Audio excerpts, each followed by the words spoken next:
कंजूस महिला। एक बार ईश्वर अपना वेश बदलकर संसार के भ्रमण पर निकले। वे देखना चाहते थे कि संसार में कहन क्या चल रहा है। उन्होंने एक घर का दरवाजा खटखटाया। अंदर एक महिला रोटियां बन रही थी। यह महिला बहुत ही कंजूस थी। उसने काले रंग को घाघरा चोली पहनी हुई थी और बालों को लाल रंग के दुपट्टे से ढका हुआ था।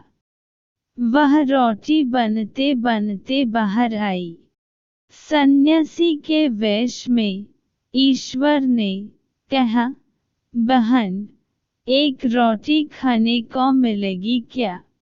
सन्यासी को देखकर महिला सीधे मना नहीं कर पाई। वह बोली, महाराज, आप अंदर आइए। मैं आपके लिए गरम रोटी बनाती हूँ। सन्यासी को उसने रसोई में एक आसन पर बैठ दिया। फिर एक आटे का गोला बनकर बेलने लगी। उसने गोले को इतना बेला कि वह पत्ते जैसा पतला हो गया।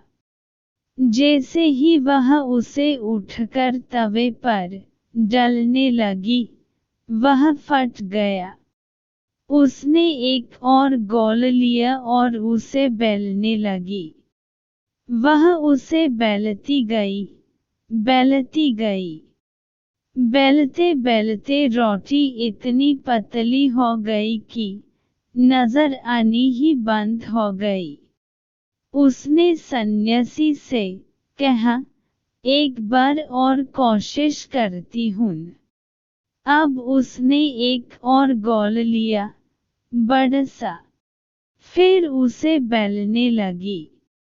बेलते बेलते यह गोला पतला तो नहीं हुआ, लेकिन इतना बड़ा हो गया कि तवे पर रखा ही नहीं जा सकता था।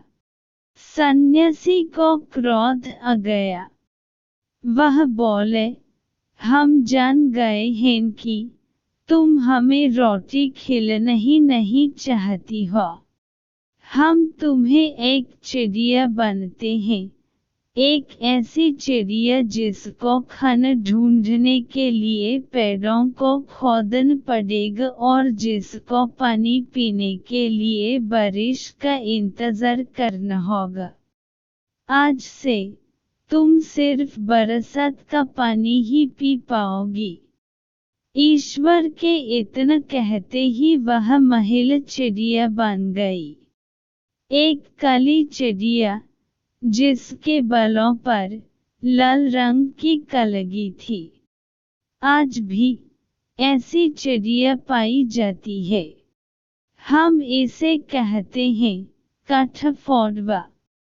काठफोड़वे को खाना ढूंढने के लिए अपनी चोंच से पेड़ों के तनों को फोड़ना पड़ता है और कहते हैं कि काठफोड़वा पानी पीने के लिए पूरे साल बारिश का इंतजार करता है।